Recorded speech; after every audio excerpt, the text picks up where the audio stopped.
कैसे आप सब? आशा करती हूँ आप सब अच्छे होंगे, स्वस्थ होंगे।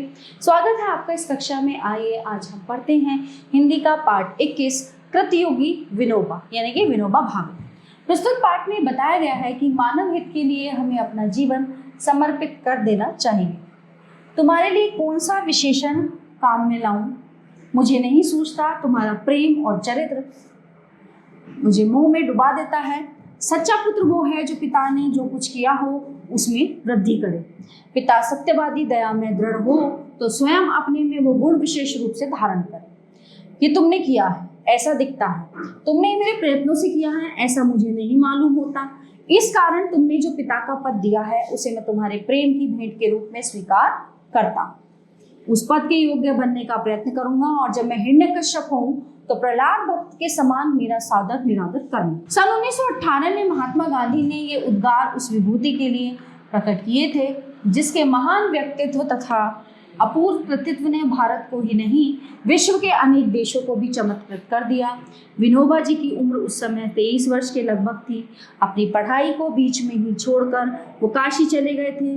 वहां से गांधी जी के विचारों से अभिभूत होकर अहमदाबाद आए और कुछ समय बाद गांधी जी से 1 वर्ष की छुट्टी लेकर आश्रम से चले गए। इस 1 वर्ष की अवधि में अपने अध्ययन, मनन, स्वास्थ्य संबंधी प्रयोग, शिक्षा कार्य तथा व्रत पालन आदि के विस्तृत विवरण से युक्त 10 फरवरी 1918 को उन्होंने गांधी जी को एक पत्र लिखा। विनोबा जी ने लिखा था, जब मैं 10 वर्ष का था तब मैंने ब्रह्मचर्य व्रत का पालन करने हेतु देश सेवा करने का व्रत लिया। उसके बाद हाई स्कूल में दाखिला हुआ। उस समय मुझे गीता पढ़ने का शौक लगा, पर मेरे पिताजी ने दूसरी भाषा के तौर पर फ्रेंच लेने की आज्ञा दी। तो भी गीता का प्रेम कम नहीं हुआ था। तभी से मैंने घर पर ही स्वयं संस्कृत का अभ्यास आरंभ कर दिया था। मेरा निश्चय था कि तत्व ज्ञान का भी अभ्यास करूं। मैं आपकी आज्ञा लेकर आश्रम में दाखिल हुआ, पर उसी समय वेदांत का अभ्यास करने का अच्छा अवसर हाथ लगा। बाई में नारायण शास्त्री मराठी नामक एक आजन्म ब्रह्मचारी विद्वान विद्यार्थियों को वेदांत तथा दूसरे शास्त्र सिखाने का काम करते थे। उनके पास उपनिषदों के अध्ययन करने का लाभ हुआ। स्वास्थ्य सुधार के निमित्त पहले तो मैंने 10-12 मील घूमना शुरू किया। बाद में 6 से 8 सैर तक अनाज पीसना चालू किया। आज 300 सूर्य नमस्कार और घूमना ये मेरा व्यायाम है। इससे मेरा स्वास्थ्य ठीक हो गया।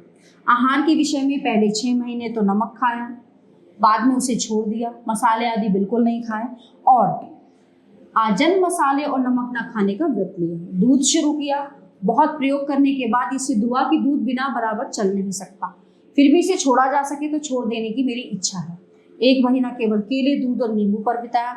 इससे ताकत आ गई। इस प्रकार छोटी सी अवस्था से ही विनोबा जी की कठोर साधना आरंभ हो गई थी, जो अंत तक अखंड गति से चली। वस्तुतः आरंभ से ही उनकी दृष्टि अंतर्मुखी थी। इसी से उन्हें दुनिया के आडंबर में कभी रस नहीं आया। कॉलेज में पहुंचते पहुंचते उन्हें वर्तमान शिक्षा प्रणाली की निरर्थकता दिखाई दे गई। झट पढ़ाई छोड़ दी और स्कूली पढ़ाई का मुंह मन से सदा के लिए निकाल दिया। मार्गदर्शक की खोज की। गांधी जी मिल गए। उनके निकट जाकर एकांत साधना में लीन हो गए। पिता अत्यंत निष्प्रही व्यक्ति थे।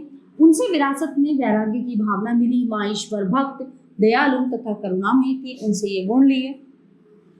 विनोबा जी का जन्म 11 सितंबर 1895 में महाराष्ट्र के गगोदा नामक ग्राम में हुआ था। उनकी प्रारंभिक शिक्षा बड़ौदा में हुई। वहीं से उन्होंने सन 1913 में हाई स्कूल की परीक्षा पास की। वो मेधावी छात्र थे। गणित उनका प्रिय विषय था। मराठी में कई बार 100 में से 99 अंक प्राप्त किए। इंटर की परीक्षा देने मुंबई जा रहे थे कि देशभक्ति और वैराग्य की भावना ने उनका मुंह दूसरी ओर मोड़ दिया। वो काशी गए। उन्हीं दिनों हिंदू विश्वविद्यालय के उद्घाटन समारोह के अवसर पर गांधी जी वहां आए। जैसा मैं जानता हूँ, थोड़े पत्र व्यवहार के उपरांत वो गांधी जी के निकट पहुंच गए। साबरमती, वर्धा, नालवाड़ी तथा परमधाम में उन्होंने जो प्रयोग किए उनकी विस्तार से चर्चा करना असंभव है। अपने मौलिक चिंतन से उन्होंने कताई, सफाई तथा बुनियादी शिक्षा में असामान्य क्रांति की। उनकी कताई की योग्यता के विषय में गांधी जी का कहना था कि इसमें विनोबा जी इतने निष्पात हो गए हैं कि बहुत ही कम लोग उनकी तुलना में रखे जा सकते हैं। सन 1951 में उनके जीवन में एक नया मोड़ आया। सर्वोदय सम्मेलन में भाग लेने के लिए उन्होंने वर्धा से शिवरामपल्ली हैदराबाद की पैदल यात्रा की। वहां से कुछ साथियों के अनुरोध पर वो तेलंगाना क्षेत्र में गए, जहां साम्यवादियों की हिंसात्मक प्रवृत्तियों के कारण भारी आतंक छाया हुआ। 10 अप्रैल को नलगुंडा जिले के पोचमपल्ली गांव में रुके। वहां की 3000 आबादी में से 2000 व्यक्ति भूमिहीन थे। कुछ हरिजन आकर विनोबा जी से मिले और उन्होंने अपने हाथ से खेती करने के लिए 80 एकड़ भूमि की मांग की। विनोबा जी ने प्रार्थना सभा में ये मांग वहां उपस्थित लोगों के सामने रखी। तत्काल एक भाई उठ खड़े हुए और उन्होंने 100 एकड़ भूमि दी। ये था भूदान, गंगा का उद्गम। विनोबा जी को उसके पीछे ईश्वरीय संकेत दिखाई दिया और वह भाईचारे की दीक्षा देने के लिए सारे देश की पदयात्रा पर निकल पड़े। विनोबा जी को लाखों एकड़ भूमि मिली, हजारों गांव मिले, जीवन दानियों की उनके पास सेना खड़ी हो गई, शांति सैनिकों की टोलियां तैयार हो गई, गांव ही नहीं प्रखंड मिले, लगभग पूरा बिहार उन्हें समर्पित कर दिया। विनोबा जी का कहना था कि एक शक्ति हिंसा की है, पर हिंसा से हिंसा उत्पन्न होती है। दूसरी शक्ति कानून की है, पर कानून का रास्ता बहुत लंबा है और जब तक उपयुक्त भूमिका न हो तब तक कानून कारगर नहीं हो सकता।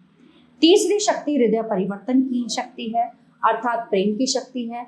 वही देश को एक सूत्र में बांध सकती है, अनेकता में एकता स्थापित कर सकती है, दलों को मिला सकती है। विनोबा जी देश में दंड विहीन शासन मुक्त समाज की स्थापना करना चाहते थे।